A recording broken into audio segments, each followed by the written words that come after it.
Bird, bird, bird, bird. Get him, get him, get him, get him, get him. Yeah!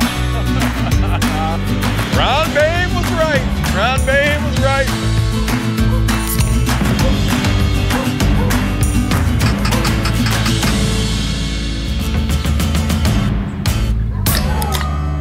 I'm feeling spry.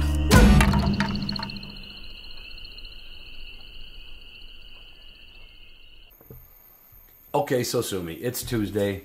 Oh, last week it was Wednesday, so that's better. If you've been waiting for that episode to come out, you only had to wait till today. That's not the worst thing in the world.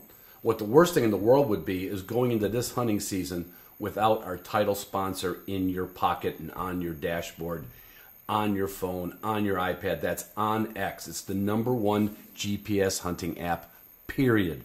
There's a whole lot of them out there, but there's only one OnX with public, private land boundaries, 3D satellite, topographic base maps, offline maps, hunt-specific layers, like, well, there's one that's got historical wildfires. I don't use that one, but I use the Where's the Pheasant layer.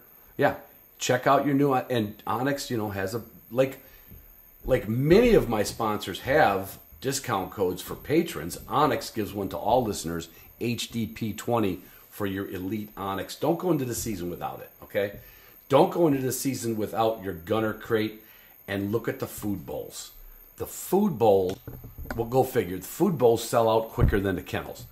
Now, granted, people use food bowl all the time. You don't always use your transportation kennel, which would be the safest and only lifetime guaranteed kennel in the country, right there, we know that. The food bowls, right now you can get the food bowl with your dog's name on it for the same price as the food bowl. And, when they first came out, I actually thought, well, that's kind of cool. And I was like, well, how am I going to use it? And now it is now my go-to when I go to Wednesday night training, or I go to someone else's house to do some training, and I'm going to be there late and I want to feed the dogs. I have all the dogs' bowls with their food in it, with the lids on it. They're stacked up. They don't tip over. And if they do tip over, the lids don't come off. And then when we're all done, I add some water. I let the food float a little bit. Still got all the names on the bowls. I guess you could take a Sharpie if you got really good penmanship and write your dog's name on the bowl. But right now you can get the bowl with your dog's name on it. So that's not bad. It's handy. I'm true transparency here. I've been trying. This got nothing to do with gunner food bowls, other than the fact that I use one for non-dog related stuff.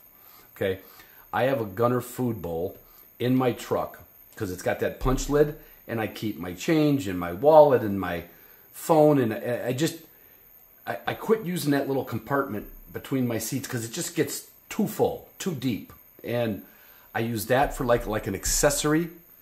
And I've been trying to cut weight, and I've been doing good. I've lost probably 20 pounds. But one of my go-to snacks is Planters Deluxe. No, they're not a sponsor. Don't worry. You're not going to hear about them every week. So I take a big can of them. I dump it into the gunner food bowl. I punch the lid. I put it on the front seat. And it's my snack. It's no more Doritos, no more Cheetos. Because I could eat some Doritos and Cheetos back in the day. And I keep that big container of peanuts fresh as a daisy. So there's another reason to get a gunner food bowl. W Supply is where you go when you need stuff for your dog. Now, you're not going to find gunner stuff there. You got to go direct to gunner. But anything else you need in the dog world, go to W Supply. They have got you covered.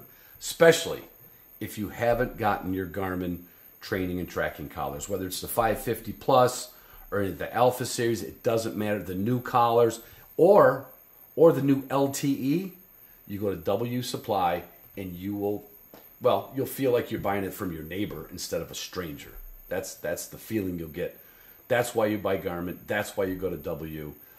That's why this the same reason you use Mossberg. They're made here in America. They've been around since 1919. I saw an old. It was really. I was at a little Upland kickoff this weekend with Pike Gear, and no, they're not a sponsor anymore, but they're still friends. And there was a guy that had a bunch of old pump shotguns, and man, I'm gonna start digging in. I gotta talk to my buddy Matt because he gets around all the gun shops. I gotta find myself an old Mossberg pump to complement all my other old pumps. Whatever the reason, they got every gun, every SKU you could imagine. Boss shot shells, I kept saying I'm going to get down there. I got to get my shells for next season. Now we're talking about like 6 weeks away. Do not hesitate. If you want to shoot copper-plated, well, let's put it this way. If you want to shoot the most lethal ammunition out there, and you have a need for non-tox, which all of us should have a need for non-tox, unless you only hunt in one favorite spot in your backyard, get a hold of Boss shot shells and look at their lineup and take a look at the Warrior, Chief Warrior, whatever. It's the buffered shells. Those things are they almost, they're almost like a heat-seeking missile. That's a little bit of an exaggeration, but not that big of an exaggeration. Canine Athlete is, I was given a lot of products away this weekend at the Upland kickoff, and I had so many conversations with the Hydrate and Recover, just especially.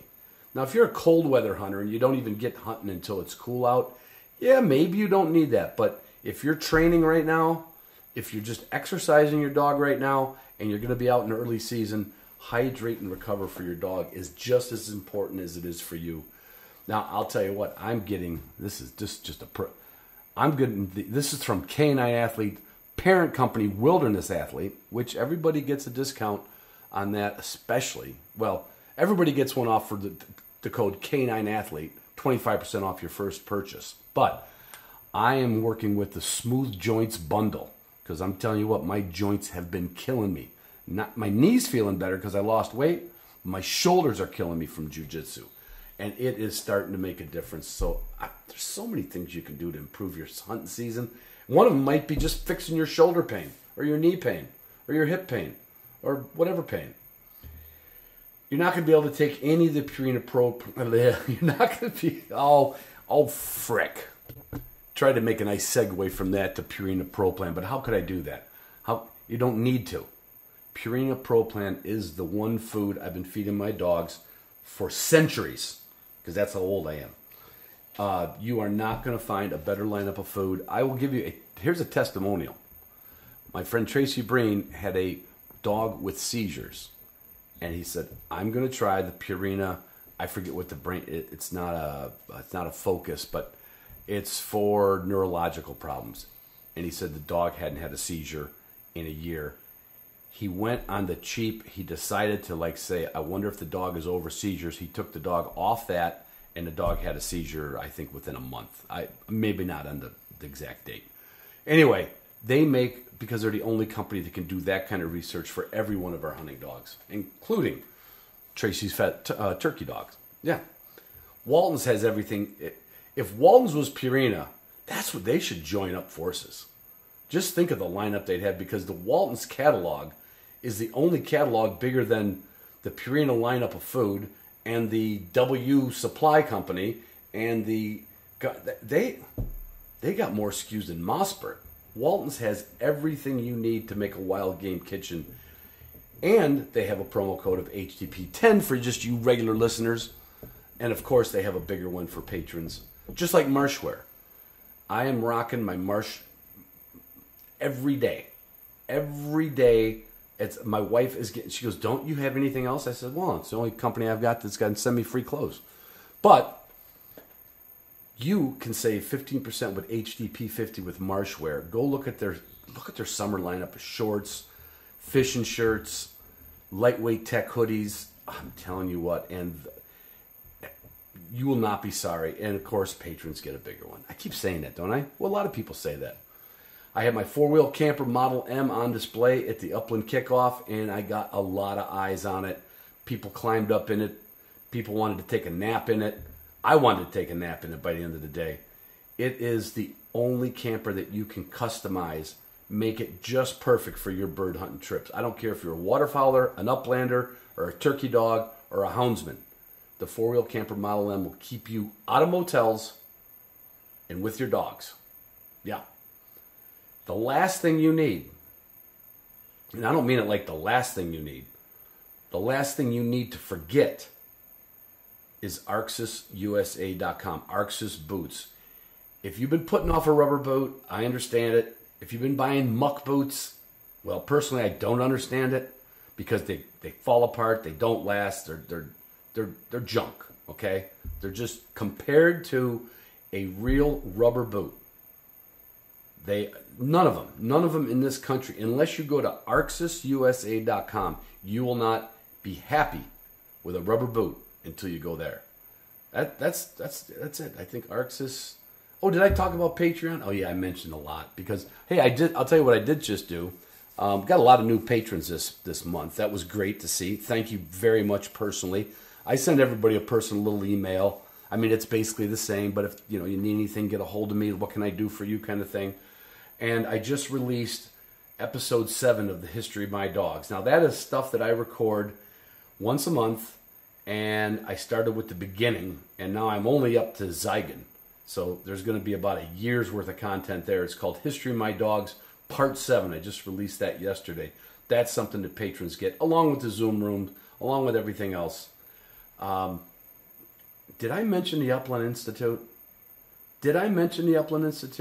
You know what the Upland Institute is. If you're going to train your dog, please, for God's sakes, don't use YouTube.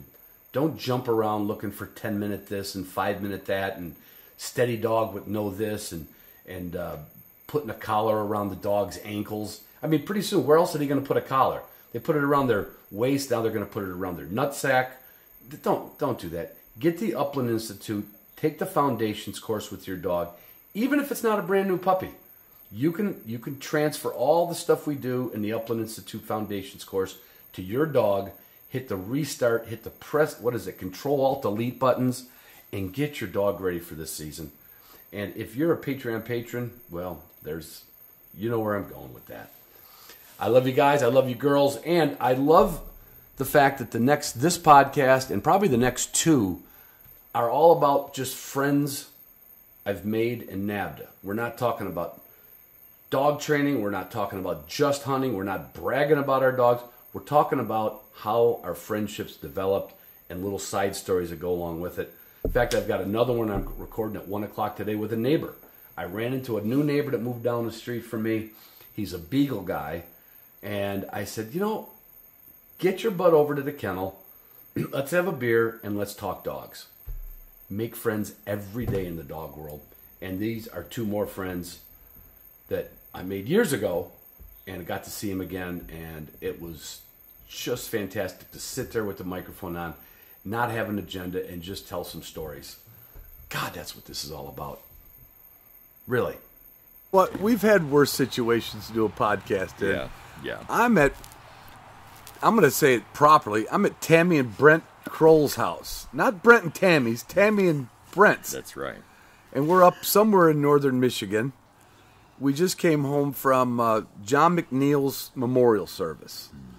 And for those of you who don't know nothing, or aren't from Michigan, or haven't had John judge your dogs, John was a NAVDA judge for probably close to 30 years. Yeah. Right? Yep. Passed away last January, was it? Yeah. He was with Lance Vernum down in Arizona. We couldn't get Lance or Judy or Norm to come up. Yeah.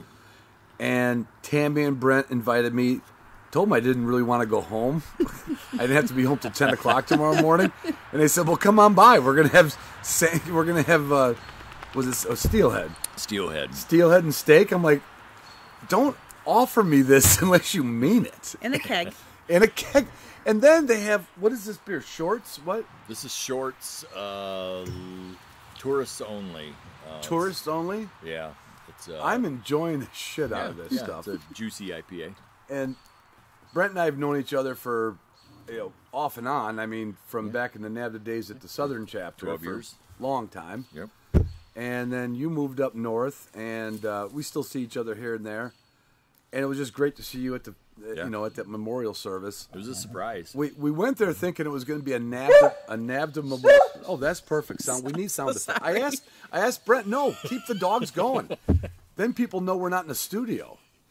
No, that's perfect. As long as they don't knock the whole recorder over and this. Oh, the night is young. Yeah, you better take that rope away. This table's going to end up over. So I thought when I got the email, there was like 50 NAVDA people on that email. I'm like, oh my God, I'm going to see so many people that I knew back. Well, I did get to see people I knew back, but it was the same 5 people I've known for 30 years, and you for a dozen. Yeah. And then we came back here and we started telling dog stories, and I just said, let me get the recording machine out because you just told a story, which we'll get into later. And their little puppy is being, well, as puppies will do. What is that one's name? That's Riot. You named it Riot. Yeah. And it's clawing a screen out of the door. Oh. Yeah.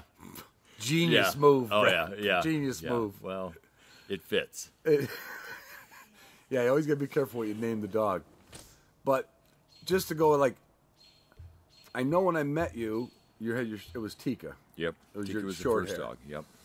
What was your path before Tika, or was that your No, first, I had that was probably she was probably or my before I should fourth. say we met you at the chapter. Yeah, but that was probably my 4th GSP. I had gotten one. I had gotten one when I was like 21, and then. No, I said just talk louder. Oh, sorry. Yeah. I'd gotten somebody gave me a dog, a short hair, when I was 21. Didn't know what I was doing. Kind of played around with it a little bit, and that dog, I was bouncing from rental house to rental house. I was a young, dumb, party house guy, and our neighbor ended up poisoning that dog with antifreeze. Really? Yeah, she poisoned mine and my roommate's dogs. So didn't have any short hairs again. This is where we had the sound effect goes wah wah yeah, wah. yeah. That was Wow. that was a rough situation, But it didn't stop you. no, I mean for several years. I did the Alaska thing for a few years, so I was gone for a couple years. Yeah, you spent a lot of time up there. Yeah, 3 years I was up there and off and on, and then when I finally was like stable back here and bought a house, then I got another short hair, trained it just as good as I could out of books and whatever. And, Yeah. And then met Tammy. She loved the dog. We got another one. It was kind of her dog, and that was a really good short hair. This is all pre-NAVDA. This was all pre-NAVDA. Yeah. Then we got another puppy, and and I You guys have a little dog problem. I don't want to. Yeah. I don't We know have if a I big don't dog point out problem. the obvious here. and I trained them a little bit, but it was never like where I wanted them to be, and Right. wasn't sure how to get them beyond that. And then kind of heard about NAVDA and got a hold of Craig, and got out there spring training, and Yeah. and that was Tika. That was my first NAVDA dog. So that's the one I saw you with first. Yep, Yeah. that was the first NAVDA dog, and then we got Lucy halfway through that summer, and then I brought those both up in NAVDA Yeah. and ran them through Invitational, and they both passed. So we got 2 VCs there. And Yeah, then- you're one of the few guys I know that actually go there and pass. right. I was lucky. No, Yeah. there's no luck. Well, there's luck because we know our dog could just decide to be like, Right. I ain't doing it. Right. But you don't get there on luck. No, You get no, there on work. You get there on work, And it's a ton of work. it is a lot of work. Now, were you were you working physical therapy when I met you at the grounds? Yeah. By that time, I think I started in 2006. Where did you guys live then? West We lived in Olive. West Olive. West Olive. You know where Grand Paul Haven. lives? Yeah, kinda. Yeah. We were a mile up the From road Paul. from him. Yeah. Yep. Paul, what do they call him? Two Box DeWitt? Is it Yep, Paul? yep, Paul Thanks, Two Paul. Box That's for DeWitt. you, Paul. Yeah. And I guess where all this is going to is I just did a podcast with some friends in Virginia, and what the dog, and I will say it's not just NAVDA, but it has been in my life. The friends you make, it's like you might meet them once, and all of a sudden, it's like a weird fraternity. You don't have to take an initiation. You don't have to take a blood oath. Nope. But all of a sudden, it's almost like we're in AA together because we have dogs. Yep. Right? And There we should- know. Yeah, you need a support group. Right. Because if you get into this thinking, well, I'm just going to get a leash and an e-collar, it's not enough. It's just not enough, right? And how many Wednesday nights we were out at the grounds and Oh yeah, every Wednesday. and the birds and the blanks and the gear and all that. But I think what's always the people I've gravitated to the most, it's always because we wanted to get there, but we knew we might fall flat on our face. Right. Couldn't get there alone. Couldn't get there alone. Yeah. I mean, think about Craig's dog. Oh, yeah. Zeb? Zeb, right? We use Zeb for a handler's clinic. Zeb was so on the edge of not even... nobody wanted... Put it this way. He couldn't have gave Zeb away. Nobody wanted Zeb. You did that with Tika. Did you? Mm-hmm. Did you use it for a... Last summer. She's a VC. Last And summer, you used it for Michigan chapter was running a handler's clinic. Uh-huh. And so they needed a couple dogs to run through. For examples. For examples and yeah. people to do their test judging on. And it's like, all right, I'm not going to do any work with Tika beforehand because she can do it perfectly. Right. Or she's got an attitude and she'll do things her way, or she's just going to do what she wants to do. And she did what she wanted to do that day. Which gave the people learning. Oh, yeah. A whole lot she of was learning. taking birds out and chasing birds and just Like, having a it was good old time. meant to be a dog who didn't do it perfectly, and Yeah. it turned into a dog who did nothing correctly. Yeah. And when we ran Zeb, I think our score came up exactly what he ended up getting in his first utility score. Because I don't think Craig had an idea that he was going to run the dog in utility. Because, I mean, it wasn't steady. It wouldn't listen. It was just, wow. And he got it from that kennel in southern Michigan. Abbey Lane. Yeah. And That's where Tika's from. Tika's from there, too? Yeah. No Yep. shit? Yep. So it comes with the territory? Yep. Stubborn German dog. Yeah, no kidding. But when we totaled up our scores, I think it was like a 187, and it was miraculously a prize one. Hey. You know, because it hit the high marks where it needed to. And I don't know who talked him into it or if he talked himself into it. And then he's like, well, I'm going to run it in utility. We're all kind of like, oh, come on. Zeb? Yeah. Yeah. Runs it in utility, gets a prize one, Yep. and goes to the invitational Yeah. and passes the dog. Yeah. Same borderline, Yep. but the dog hit all the high marks. Yep. But I guess where I started with was the people you meet and the dogs that you get to meet. It doesn't matter if it's your dog. You tell them stories like it was your dog. Mm-hmm. Like you remember that dog. Oh, yeah. And he remembers your dogs. Yeah. It is such a ride to be on. Thinking I haven't seen the northern chapter of Michigan. When I started in NAVDA, I would drive from Muskegon County to Traverse City once a week while I was working, driving home. You know, that's a solid 215 from Norm's property. Right. Oh, yeah. And all I did was like, I don't know if my dog's ever going to do this, but these people are great. These people are great. Yeah, and then they are. Judy's still there. Yeah. John was there. Norm's still there. Yeah. Lance is still there. You're up here now. Yeah. How was it when you came up here from our chapter to theirs? Was it you knew them, but... Yeah, because I had come up here and I had tested my first NA test. You judged Lucy because an opening came up like at last minute. And we were full at the Michigan chapter when I was part of that. Okay. And then there was an opening up here. So we signed Tika up to run up here in August. Mm-hmm. And then at the last minute, an opening came up down in our chapter. Lucy was 4 months old, and I'm like, well, I'm going to run her anyways. Just I kind of remember how young she was. Yeah. I was probably thinking, dummy. You said you thought that we were going to lose her twice, that she was going to get killed twice in the same test because her water work. She's always been a bad swimmer, and she would dive in with the most like gusto. A dock dog. Yes. But then just her nose would be bouncing out of the water. Right. But she'd grab that bumper and she'd come right back with it. And then you had to get her in again. I'm like, no, the poor dog's going to die. And she was so small when we did the track. You released the first pheasant, and a hawk came down and took it out. I remember that. Yep. And there was a red tail sitting up in the tree line, and it just dropped down like some angel of death.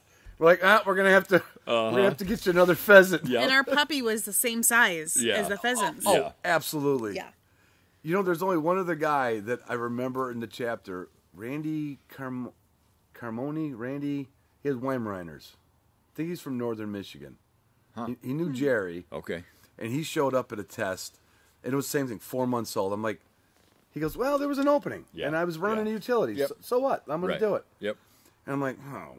And that dog maxed it and swam the same way. Yeah. I'm like, we need a life preserver because I ain't going in. This dog's 2 front feet. The more it paddled, the deeper it went. We have to have an age bracket on this shit. But she got prize 3 because of the tracks. She didn't. Yeah, but I mean, the water, as bad as it was. Yeah, 4 in the water. She wanted it. 4 in the field. Yeah. Yeah. And pointing. Pointing was 4. Yep. The track took us out. Well, it didn't take you out. It just gave you that score. Gave me the prize. 3. Yeah. No. And then the friends we've made over the years, like it's translated from the Dakotas to Montana. Mm-hmm. It's like never ending. Like you were telling me about, who was it that stayed here for a little bit of time? Logan. Yeah. Like, I mean, not the details of it, but like, you didn't know him except you met him, and you met him through a friend, and then you can stay here. Grouse hunting. Yeah. Yep. I've done that with people. I stopped. A person invited me like years ago. They said, if you ever come through Iowa, they met me at Pheasant Fest. They said, if you ever come through Iowa, come and hunt. Me and the kids love to hunt. I cold called him. Yep. And he says, oh yeah, no, I got to work. No, I only got to work till 10. My boys will take you out. It's an amazing, And I don't know if it's because, again, like, we're all in AA. It should be like DD, but not Deutsch Drahthaar. There's got to be some acronym that we need for this life that we live. I'm not even part of the hunting, but people come, and I'm so excited that they're here, and you get to take them hunting, but no, it's fun to have them. Tam just loves the social aspect of it. She comes to every test for if Tammy and I would have met in my other life, we'd have never had dogs. We'd have just been social. We'd have been running things in town, and let's have this, let's have a parade and everything. I should have been that. You should have been that. Because I don't like to hunt that hard anymore. I don't have any dogs that hunt that hard anymore. But I gotta, we're going all over the place, but it's mostly because of the beer. The story about you pasting your dog. Yeah. I mean, I know it's not a great story. The dog's okay. Right. The dog's okay. But couldn't talk about it for the first couple years. But yeah, it's been enough years now. So. But I mean, the beauty of the story is what it ended up being and what that vet did for you. Right. Yeah. So we're out hunting sage grouse in Montana. Me and Craig and Nate Burback, and it was like the last run of the day. We'd each had sage grouse, got a couple of sharp tails, and so we're running. I'm running both of my dogs. Craig's running Luke, and we're cruising through this field, and dogs are tracking and pointing, and we're crossing over barbed wire fences. So it's like the dogs are on point, and as you're climbing over the fence, you're like, this is when these birds are going to bust over. This is bad. Yeah, I've got this guy handing, somebody's holding my gun as I'm climbing over, vice versa. And you got to get there. Yeah, we're trucking along, and we get up there, and a bunch of sage get up, and Craig shoots, he drops one. I shoot twice. I'm kind of back behind. I'm out of range, but I fired away anyways and reload. And then there's a bowl kind of right off to my left, and all the dogs were down in this valley off to my right. And as these birds start coming up out of this bowl, I swing and I shoot, and the bird was flying fairly low. As sage grouse do. I mean, they're not like a sky got climbing. up, and it was kind of hugging the terrain, the curve of this bowl, and I shot twice, and I look back as I'm reloading. And I see Lucy right in front of me, just staring at me, and I'm like, "Oh shit!" And it wasn't because she was on point. She was just sitting there. Yeah, she was stopped, looking at me. I'm like, "This isn't right." And I call her, and she starts limping towards me, and I run up there, and she's bleeding, and I just pick her up and start running back to the trucks, and. Craig and now, were you doing CrossFit, or was this all adrenaline? This was all adrenaline. Okay. Yeah, I'm just running. I'm holding her. Because there's a farmer's carry they do in Troy. Oh yeah, and I'm we're hopping fences and running, and we were a little ways from the trucks. We get back there, and Nate's got his phone out and he's looking up emergency vets and he's calling places, and we hop in the truck and we knew Lewistown was our closest place to go. So we're heading there, and we were, hour and 15 minutes away from there. So he's calling. Now, what's she doing in the truck while you're there? Was she still? I'm sitting in the back holding her, and Craig's driving. Yeah. And we're following Nate because Nate's making the phone calls and doing the GPS where we're going. Work. Yeah. All we're doing is you're following. The ambulance following Nate. Yep. Yeah. We're cruising 100, 110 mile an hour towards Lewistown, and we're in a hurry. I'm thinking this is life or death situation because you have no idea, right? And we get there. She's not there yet. She pulls up. Who's she? What's that? Who's she? Who's she? Yeah. Oh, the vet. Mm-hmm. The vet pulls up, lets us in. It's a young girl, good looking, big wad of chew in her bottom lip. I love that part of the story.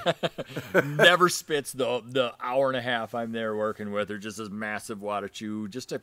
She's used to working on cows and big cattle and stuff, and just a good, strong. And she's not nervous. She's not at all. She's like a pro, a 50-year-old, 60-year-old vet. Yeah, she'd probably kick any of our asses and thrown us out. But so she kicked them out. We went back. She did a 3D X-ray, and we kind of looked through them, and she's explaining everything to me, and everything was superficial.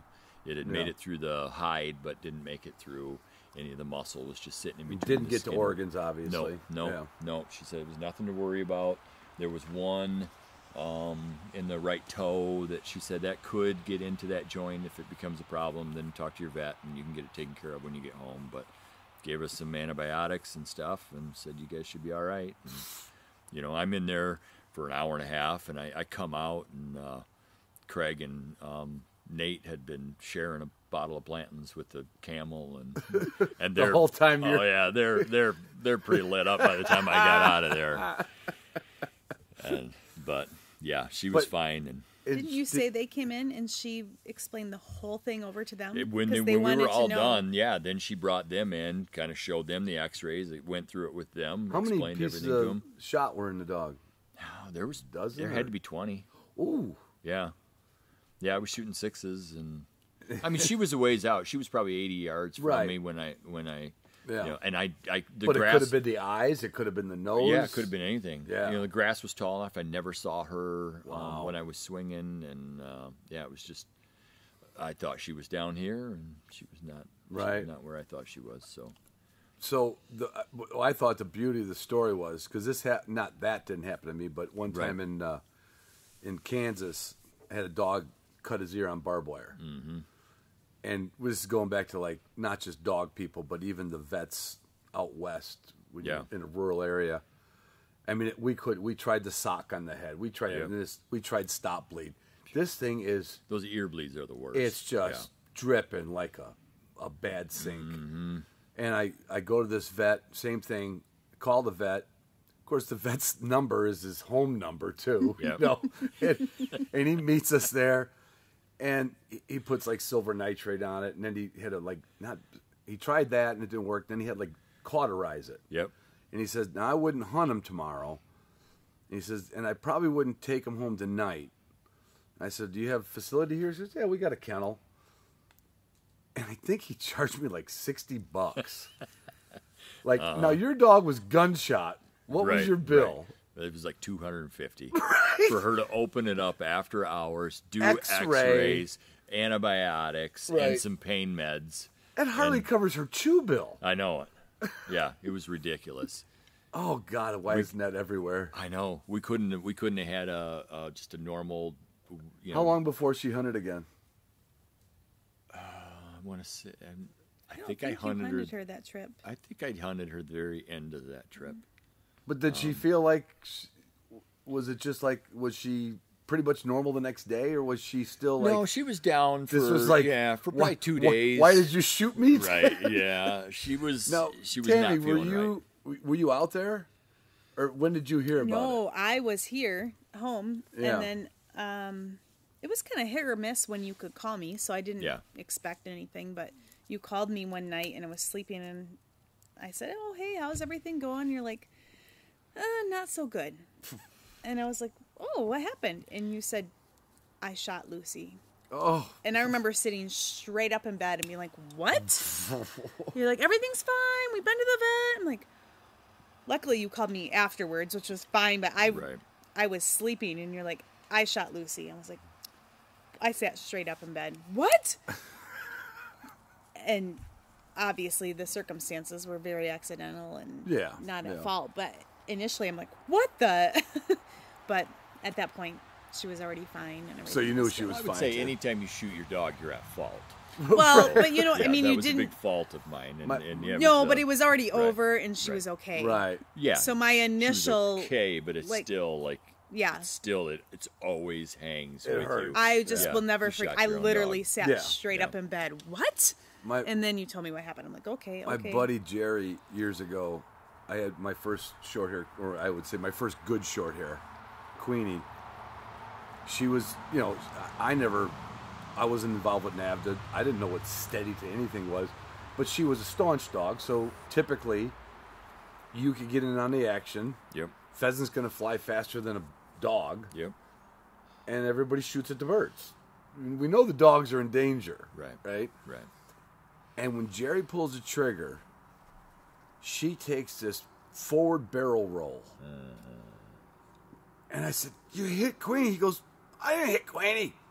He didn't hit the bird either. And, you know, typical, you know, like a pen raised pheasant, they kind of go up because they're used to pen, you know. Some of them wild roosters, they don't go high. Yep. They want to go back under the ground. Yep. He barrel rolled her, and he goes, oh, no, bullshit, I didn't hit her. I said, no, I think you hit her. Now, it was only a couple pellets. Yep. And we saw just 2 little spots of blood on her back. Yep. But, I mean, it was not even enough to... she didn't even know. Right. You know? Yep. And later on, I had her x-rayed for puppies. And there was 2, right under the skin. Yeah. So Lucy stayed under the skin, too, the whole time? Yeah. Yep. Never gave her any... No, never gave her any problem. You can feel... once in a while, you feel a little bump. Something. Yeah. And there are times But they don't stay, so I don't know if they really she's are. one that she gets those little... Tam will sit and pick at these little spots that she gets until they pop open. And then usually it's just, whatever, a thorn that got embedded and got festered a little bit. But we've never gotten a BB. She never gets gotten a lumps, BB and I'm sure I'm getting a BB out of there. And we never have. Now, you're on... What's this one's little... Oh, this Riot. is Riot. Now, you just told me a story, and if I was in a bar, I would say to my friend, listening to Brent tell the story at the other stool, I'd be like, this guy is full of shyster. You have grouse on the property. Yeah, we had 50 acres cut 2020. So, 4 years, it's thick back there. It's great gorgeous, habitat. Great habitat. And this little shit dog that's how old? 18. I'm saying 19 I think weeks. 20. Tam thinks Okay, it's so 20. we're talking 4 months old or less. Right. Yep. Or 5 months, whatever. Yeah. Still got her puppy teeth. I saw. Still puppy. She's not close to 6 months. No. She's not even dropped. And she's pointed grouse already. Many, many times. This is not right. Yeah. Okay. Oh, he's been very, now, very when lucky. you take your older dogs out there, are they doing the same thing, or are they? Yeah, because when we run them after work, we're running them all together. Yeah. And sometimes. But you just wouldn't think the pup's going to be doing it. Right. Right. And sometimes it's Teek's already on point, and and we're walking up there, and then he comes running up, and locks right up with him. Oh, you but gotta be. We're having. I mean, we must have at least 3 family groups that we put up on a regular basis, just off the main trail, going back and coming. And that's not. I'm not venturing out because it's so thick back there, and the briars are terrible, and they're slashing everywhere. You're just taking the dog for a walk. All I'm doing is going down the trail. But and they have a tendency that we've got a little clearing way in the back, and it's all ferns surrounded by. There's some nice little pine groves in there, and it's right outside the cuts. And they've been there's a family group that's been hanging around up there quite a bit. And we get up there, and now he knows it. So as soon as we start walking up that hill, he's running up there. And he's like, sometimes we get up there, and he's already locked up, and you come walking up. And then I've got a couple videos I'll show you of these little Hun-sized grouse getting up and taking grouse, off. Young grouse. And then It's mom will get up. Popcorn, like bing, bing, bing. They all fly all over. That is, I'm sure it's happened somewhere else where somebody lives in grouse country, but that's young. Yeah. Yeah, and I think just the exposure that he's had from just these daily walks, and the first couple birds he ran into, he just ran in. He kind of caught scent of something and tore right in and pushed him up, and he's. And it's not a short-haired thing because we know Paul's dog. Right? What do they call him? 10-pin? Bowling pin. Bowling pin. Yeah. Like it's not like it's just got to be something ancestral in there that there's something. Yeah. His pointing instinct has just got to be a little stronger to come in that early. Yep. And Hattie, the short hair that we had before him, was the same way. Hattie was just like as a pup, just picked it up quick. Locked up. Yeah, she's the one. Now, 5 months old, I took her out and hunted at Tyler's, and she pointed a group of sharp-tails, and I killed a sharp-tail over her at 5 months. Yeah. How much gun work did you do before that? Like, very minimal. Enough to make sure she wasn't gun shy. Right. Yeah. But not like you weren't overdoing it. You're like, okay, I've shot her under. No, I have take her hunting. I've had him out in the field shooting pigeons over him a lot more than I had with Hattie at that age. Yeah. We were training for the Invitational the year I got Hattie, so she was always there while we were training the other dogs. Yeah. But she was she would always be hanging around, but didn't get as much field work as what he's been getting this year. Good Lord.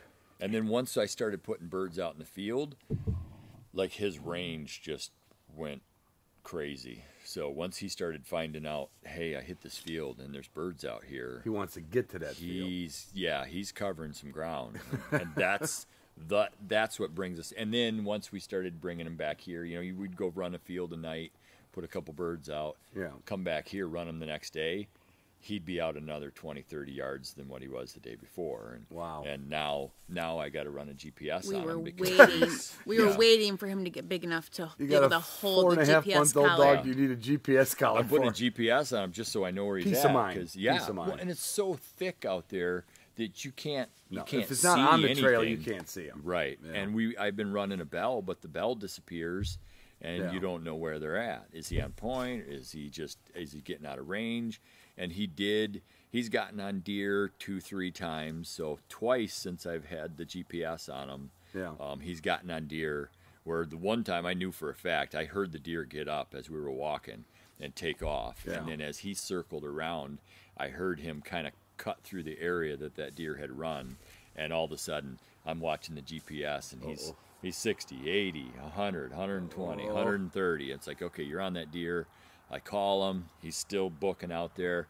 I hit him. I hear him yelp, and he comes right back. It's like, okay, I haven't done any collar conditioning with him. Right, but you have to do that. Just running with a collar on him, so he's used to that. But I thought, all right, for deer breaking. Yeah, you haven't transferred training to e-collar. Right. But it's a yard fence. It's like, sorry. Yeah. And as far as the dog knows, the deer and trash did it. breaking, the deer did it. Exactly.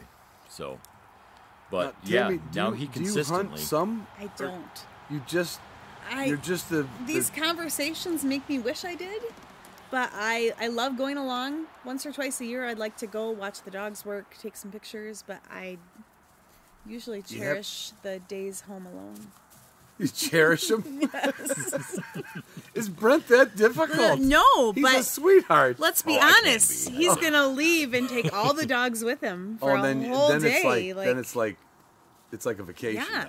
I can clean, I can sleep, I can do whatever I want. There's no dogs to worry about. There's no husband to worry about. Oh, that's not bad, I guess. It's not bad. It always starts out great, and by the end of hunting season, I'm like, you're leaving again? First trip is like, good, go. Yep. See ya. Stay for a couple days. How many people you think, it is a kind of a softball question, but if you had to guess, the people you've met and hunted with that you had 10 years ago or 12 years ago, it's got to be dozens that you never imagined meeting this person. Oh yeah. I mean, and then just through like the whole like judging and testing and Right. people coming in from Right. out of the area. Yeah, I mean, now I know, people all over the country. But, and with, I would have never known. I'm not a social media person, so I don't. You're not looking for a place to hunt on social media, but you No. you meet them through all the friends. And Yeah. have you got Friends any good and invites conversations. from judging? Advice for No, invites for hunts. and no. Really? How many years you been But- judging? 3. It'll come. It'll Yeah. come. Yeah. I've had some of my best invites from judging. Have you? I don't take them all up on it, but I Right, mean, like, right. I cannot believe the people have said, please come back. Yeah. Just because you spent 2 days or 3 Right. nights and 2 days judging, Yeah. and they want you to come. They want to just do what we're doing. They wanted, like, no, we just want to talk dogs in the backyard. Yeah. Yeah. It's like if they banned hunting, I think we would still own dogs and talk the same way. Oh, yeah. Oh, yeah. It wouldn't matter one bit. Yeah. That's the fun part for me. I don't have to hunt. I get to hang out afterwards and listen to all the BS and fun. The dog and- stories, the Yep. training stories The are training sometimes stories more are comical hilarious. than anything else. Do you help with training at all, Tammy? Sometimes. Do you? Yeah. I usually do it wrong, but Well, I mean, almost always do it wrong. can you shoot a shotgun or have? I mean, I have shot a bird with a shotgun all right, over Hattie. Yeah. I did shoot a bird, yep. but it's just not like a desire to go. I don't. It sounds fun. I want to I do want it. to go back in the and Matrix and I want to go back in time, knock you off, become 30 years younger, and meet Tammy. Yeah. Because like, my wife is not like she doesn't care that I hunt, but she's not excited about it. Like you like the whole yeah, you like I the whole love it. lifestyle. Yeah, I do. And just all the I people. like the friends and the people. Yeah. Yeah. Yeah. I'm perfectly content waiting until y'all come home and we can hang out and have some beers and talk about it. Like hurry up and get home. I Mm-hmm. want a beer. Yeah. Which you have in the basement on tap. On which I tap, think did we start with that or no? Yeah. Okay, we the did. Shorts. Yeah. Shorts Brewing. That was good. No free shout-outs. No. Maybe that would become a sponsor. Well, you Podcast. should. That'd be, Yeah. We'll see why not. We'll get a hold of Joe Shorts and see what he'll do. Oh, do you know him? I don't know him. I work with a guy who's buddies with him. But, Oh, sweet. Taking a little beer pull break here. need a little refill. No, really, I couldn't. Okay, just a splash. I am sleeping in my camper in about 20 minutes from now, and I am not going to have one problem sleeping. We have tonight. a spare bedroom that you are more than welcome to I sleep know, in. But the whole idea is that's You got a nice camper there. that That's is a sweet nice setup. camper. That's the Apparently, Model M by I'm not allowed four-wheel. to have any more. Oh, wait. Oh, I'm sorry, Tam. There we go. Yeah, that's a sweet rig you got. When was is the pretty first? When was the first time you ventured from Michigan to the West? I went with Craig and We're talking about Craig Jones for the Craig Jones. A few people would know it Yep. from listening for years. Yep. Craig and who went with us that year? Craig and Gary. And, Gary Rasmussen. Yep. Okay. Gary Rasmussen, and then who else went out there? Paul? No, maybe Paul. Paul or didn't go. Sean Budd, maybe. Sean didn't go. Bruce. Yeah. Oh, Bruce Potter. Yeah. Yep. Bruce and Terry. Terry. Yep. Yeah. Yep. And where'd you guys go? That was went to Linton. They used to always Right, do that. okay, that's- they rented I- that trailer out in Linton. Yeah, I went there. Yep. So Years we went ago. there and that was for pheasant hunting, and I've never really Right. been a big pheasant hunter, and that trip, was kind of like, pheasant hunting doesn't really do that much for me. We did a lot of duck hunting on that trip. Yeah. The duck hunting was fun, and then Now, what dog did you have in that? That would be I Tika, had Tika and Lucy. Tika and Lucy. Tika and Lucy came out on that trip. And then the next time we went out west was after the Invitational, when we went and met Tyler. Yeah. And hunted with Tyler for Huns and Sharpies. And duck was open for resident, but not for non-resident. So they shot a few ducks, and we got a few retrieves out of that. And then we went up to Manitoba and did a bunch of waterfowl hunting. On that same trip? That same trip, yeah, we went from North Dakota up into Manitoba. That's And, a haul. Yeah, Well, I mean, from North Dakota. Well, not from Hall, but I mean, from here to there and then yeah. beyond. Yeah. Yep. I've been to Manitoba, but it was a one-shot trip. I didn't go hunt somewhere else ahead of time. Yeah, I mean, from Tyler's place, you're only like an hour to get into Canada. Canada, yeah. So we were probably only an hour farther where we were hunting. Yeah. They had Craig had a buddy that had a place. Had some arrangements made where we were camping in this old barn, and we just hunted around there. And it's just hard to get. It's hard to get permission there. Is it? Yeah, because nobody lives on the farmlands. So you got to get permission, but everybody lives in the town, right? And then their farm is out here. So you really got to do a lot of investigating. Yeah. So his buddy had done a lot of legwork and got us permission to places to go, but we thought we'd be able to hunt Sharpies while we were out there, but like everything was more waterfowl than there was no grasslands or anything. It had feathers. We you could adapt. Yeah. We got some geese, we got some sandhills, we got some ducks. So it was a lot of fun. Yeah, I started going out to the Dakotas in the 90s, and you could literally knock on any door. Mm-hmm. And the only time we wouldn't get permission is if nobody answered the door. I mean, that would be it, right? But we were hunting in southeast South Dakota, which nobody even went to for birds, but there were so many birds. Yep. It was good bird hunting. Yep. And we got spoiled. I mean, just knocking. We remember we pulled one. There was a guy on the side of the road with a flat tire, and I'm from Chicago originally, right? And another rule of Michigan, your gun's got to be in a case, zipped up, right? Right. Can't have the butt sticking out of it. It's got to be in the case. And when we got to South Dakota, we realized, the rule is you don't have to have the gun in a case. Right. It can't be loaded. Yep. But the gun can be in the truck. So there's this older guy on the side of the road, got a flat tire. Remember, it was a little red, like Chevy S10, the little mid-size or small pickup. And so you need help? He says, yeah, I got a flat tire, but just run me into Tyndall. I said, yeah, no problem. Jump in. We made room, jumped in. And I said, oh, hey, buddy, your shotgun's still in the truck. He goes, yeah? It was in the front seat. And I said, well, you want to grab it? He goes, no one's going to touch my gun. And I was like, where did I go to? Where am I? Right. Not only are the windows down, the gun is like right there. You can see it. The barrel is on the floorboard. The stock is up on the middle of the seat. I said, do you want to grab your gun? He goes, no one's going to touch my gun. I'm like, I'm in heaven. I'm in heaven. And then that guy just for giving us a ride, and he goes, you guys having any luck? He said, yeah, we're hunting over here, we're hunting over there. And he says, well, and everything out, at least in that part of Dakota, was like, all right, my place is 2 north, 1 west, 2 north again, 1 east. What did he say? Right. Yeah, he says 2 north, 1 west, 2 north, 1. I'm like, what is? He's like, oh, you guys, you come all the way out here. You don't even know how to talk to us. And so we had a plot book, which from the state, which is very like microscopic, right? And he shows us like everything's on a mile grid out here. And he just told us, he goes, yeah, anything over here on this side is all mine. It's like, oh my God. Yeah. It was not a gazillion birds, but it was better than grouse hunting. Right. We were getting birds every 10, 15 minutes and sometimes lots of them, Right. Yeah.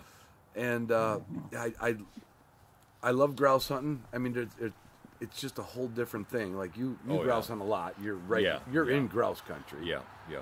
And it's almost like driving a car on a highway compared to being in a Ferrari or a road race. Mm-hmm.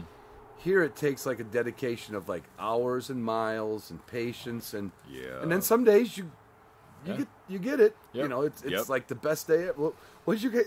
Was it you telling me some new people that you ran It was into? Norm. Norm was telling us. Yeah. What do you say? He ran into some guys that came up here for the first time and they got 14 grouse. Yeah. Or something. Wow. Yeah. Between 4 guys. They got 18 grouse in a day. Yeah. Yeah. And we're all, and all of us are like, Yeah. what? That doesn't happen. We live here, and this doesn't happen, you know? But it's the stories and the friends you make, and it's like, it never ceases to amaze me how much. It's like I can't see bowlers rooting for other bowlers to get a 300. Right. Right. You know? But I see bird hunters rooting for guys to be like, really, you did that good. Yeah. And you don't know nothing. Yeah.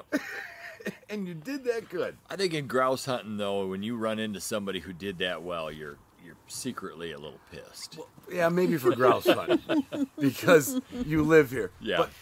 But they probably went back and sent 4 other parties of hunters from Ohio up here because they did something. Exactly. Yeah, the same area. Which do you ever have any run-ins with hunters that you don't, or bird hunters that are uncomfortable? I really don't run into too many bird hunters around here.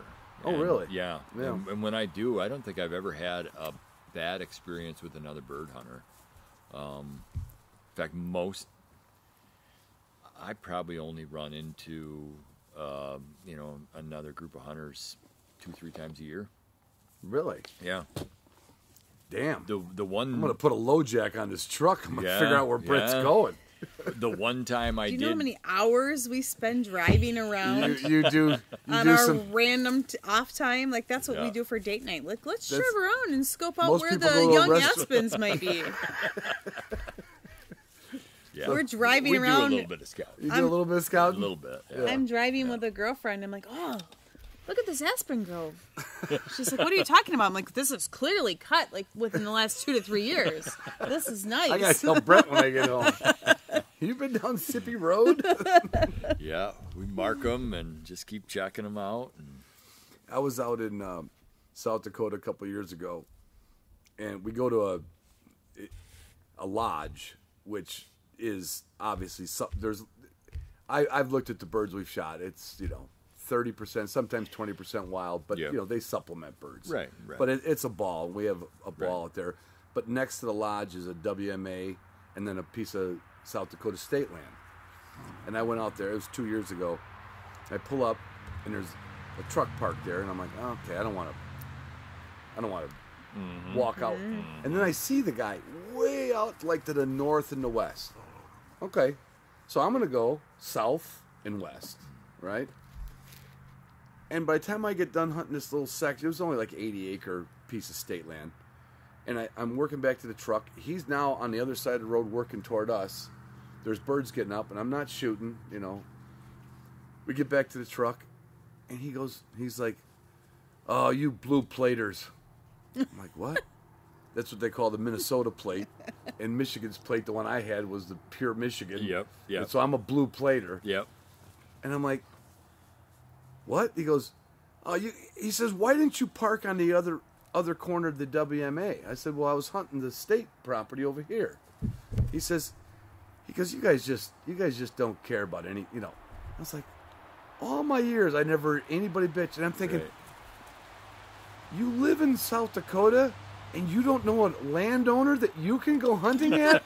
Now I figured it out. Nobody likes you. Yeah. And then you're going to complain to me because I parked on the same section of land you did. Right.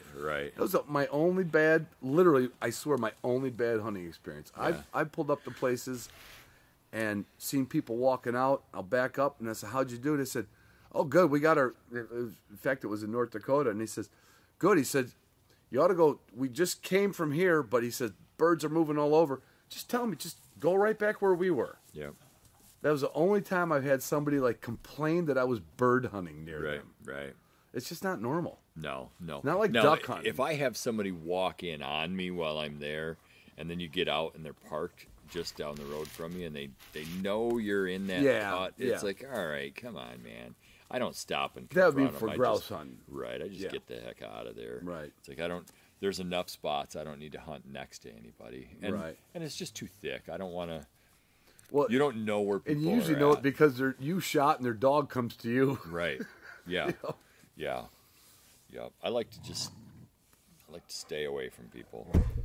Where did you get your dog? You told me Scott Townsend. Yep, Scott Townsend, Crosswind Kennels. And all the last three? The last three, yep. I'm going to tell you something. He's got something going there. He does have something going there. 2 versatile champions. One versatile champion because the other one was from Abby. All right. And then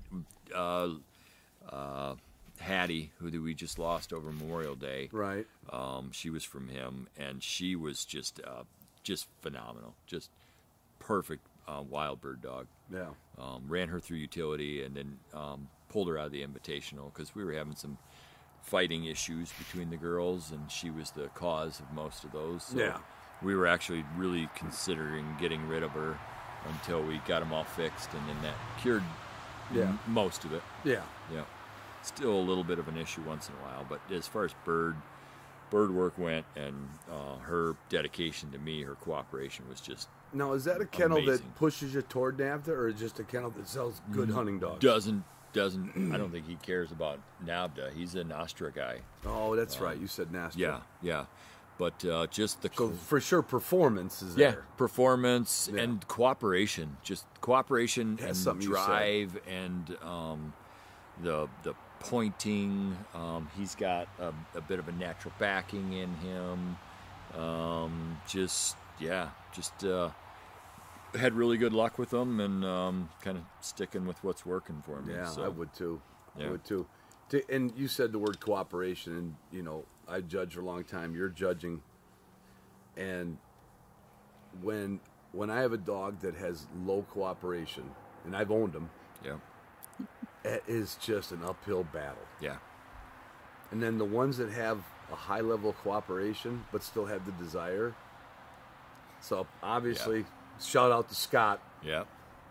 He's Scott's doing something he's right. Doing something right. Yeah, Because for sure. there's you've seen it, you've judged him. Yeah. There's a lot of great dogs out there, but Yep. they're a chore. Yep.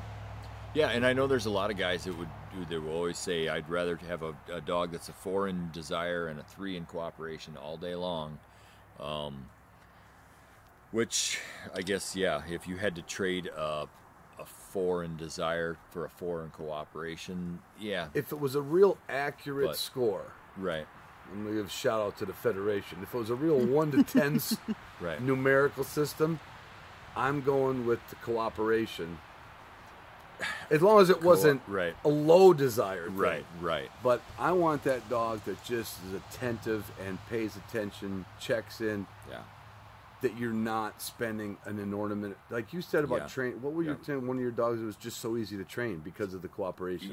Hattie, Yeah. Lucy, both of those two were just like Hattie, especially. I felt like I never really trained her because she just did everything.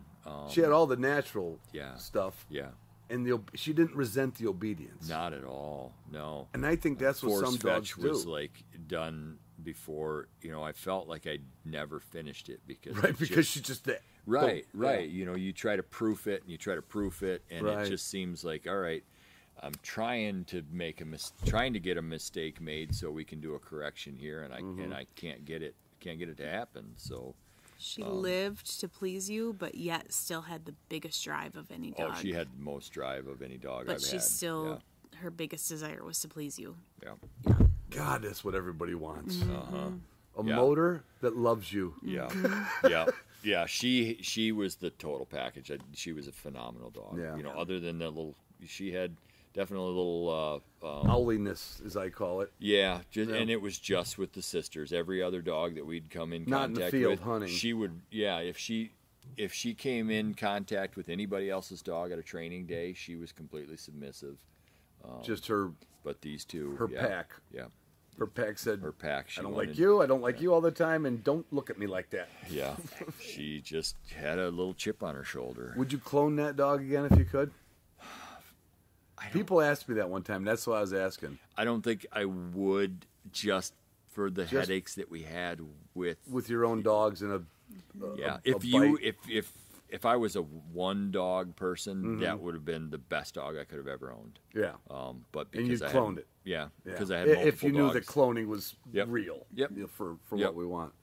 I've said that about tying this back to John McNeil, his memorial today. John came down to Virginia once, and he brought, I forget which Griffin he brought, and he brought Gus down. Gus was probably 10 or 12 years old. And Don came down and spent 3 days down in Virginia with me.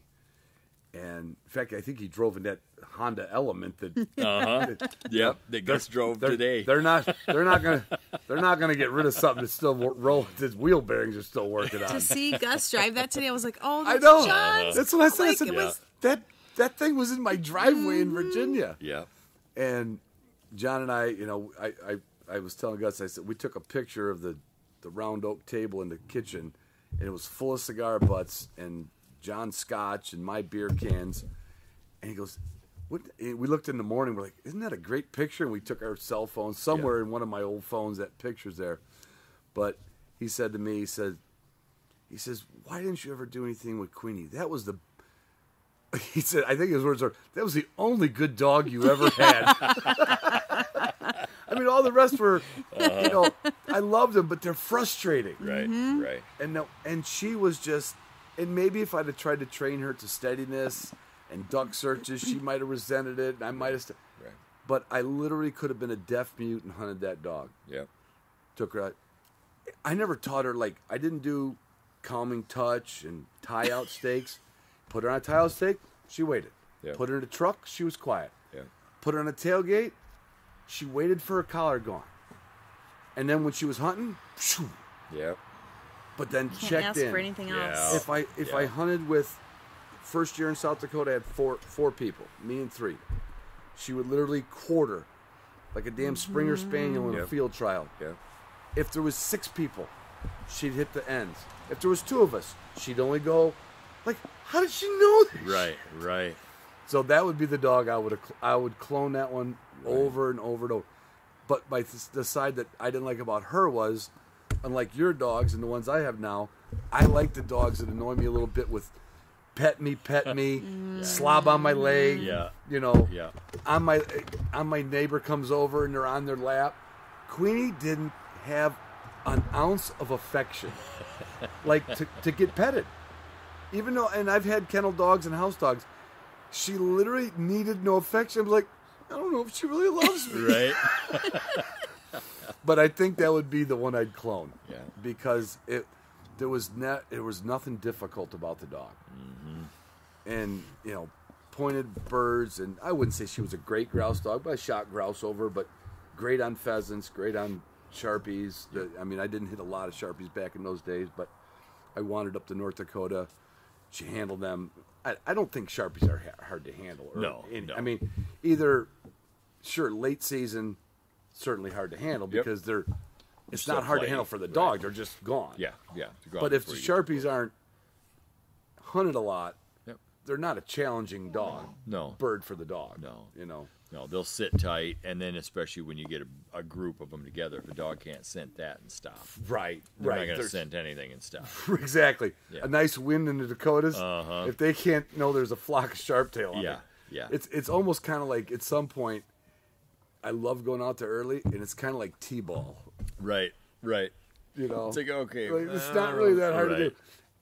right. What is your favorite bird? Like, to My to hunt? absolute, if I could only hunt Yeah, one if you could bird, only it would hunt be one. rough grouse. It would be rough grouse. Yeah. My favorite, like the most fun bird to hunt, is probably Sharpies. Just because here you spend the whole day just going out and getting your teeth kicked in. And, Right. You come home with a couple of birds, but those are hard-earned birds. And, Yeah. And out west, you can go out there and just.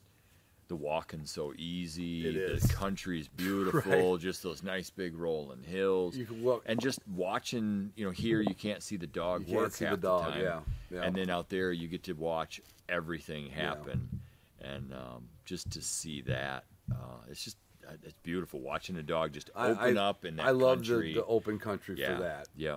But my favorite is still, because I cut my teeth on them in Illinois, not with the dog, but pheasants. Yep.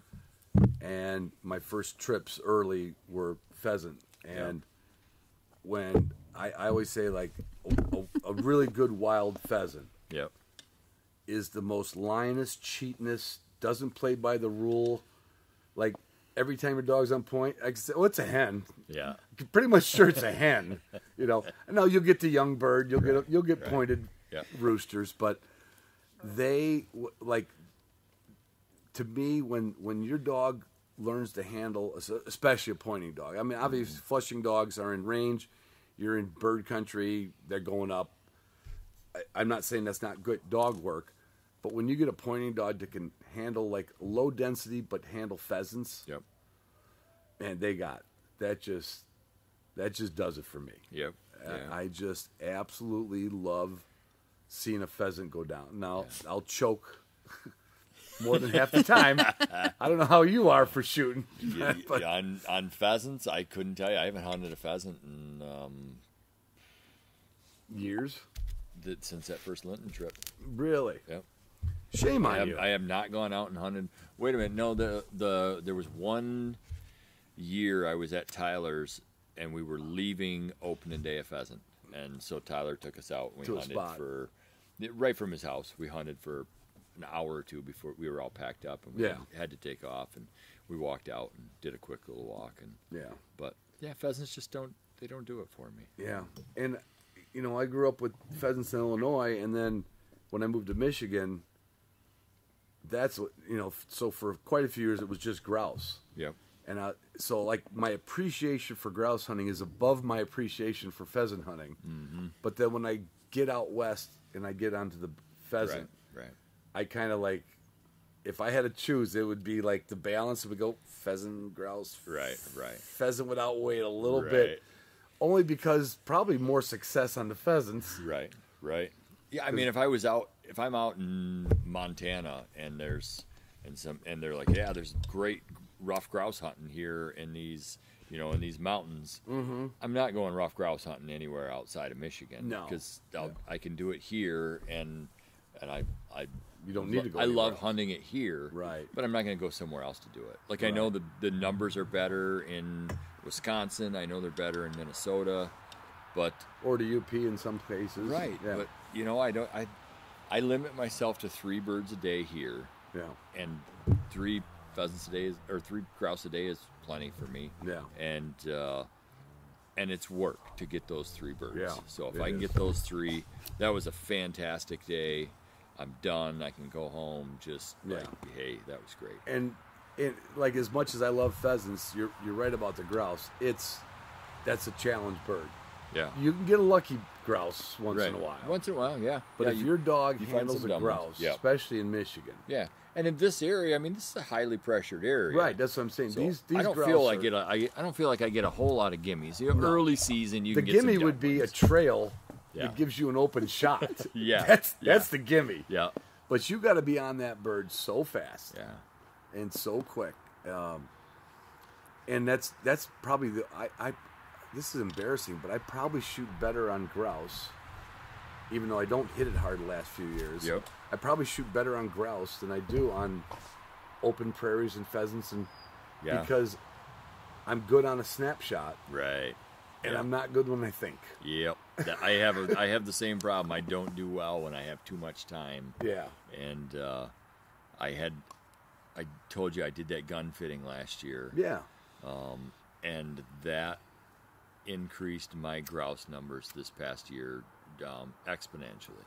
Like yeah, you said you. Yeah. What do you say? You have a neck like a giraffe and arms like. Yeah. Dell's measuring me. He's like, you got a neck like a giraffe. You got to have a Monte Carlo stock on there. It's like, well, try to find a hunting gun with a Monte Carlo stock. There's not a lot of them out there. So, you find a trap gun with it. Exactly. Yeah. So I'm hunting with a 20 gauge sporter that has the Monte Carlo, but it's it's almost an 8-pound gun. So I'm grouse hunting with a 30-inch barrel and an 8-pound gun. But I killed more grouse last year than I ever have before. Because that's fitting you right. It's fitting me right. It's just hitting where I'm aiming. So it made a big difference. Well, I'd say you're young enough to carry an 8-pound gun, but you're not that young. No. I'm pretty impressed. Hey. It's going back to the memorial for John and where we started. It's a little schmaltzy, and I'm drinking a beer. Yeah, still got a good beer. But the people and the friends you make in the bird dog world. Oh yeah. It's. I would say all my friends now are from dog training, bird hunting. Yeah. I mean, I don't have a lot of friends locally, but everything I've known is from all the people I've met. Yeah. friends I've met, friends I've judged with or judged their dogs and become friends with. Yeah. And then the people you meet through them. Yeah. Anyway, I was invited to Tammy and Brent's house. Yeah, like I'm pro women here. Yeah. I'm not old school. I'm new school. It's Tammy's house. This is Tammy's house. Yeah. I want to thank you guys for inviting me up, feeding me, drinking me. Hey. Is that the right way to say it? Sure. Drinking me. Yep. No. Feeding me, keeping me. No, I can't Keeping even you get it. hydrated. Keeping you hydrated. Thank you. Yeah. Thank you. And We're I glad hope to we don't have have you. to come to a memorial again to see each other. I hope not. Yeah. But I appreciate it, and hope everybody enjoyed a little backyard talk with the Krolls.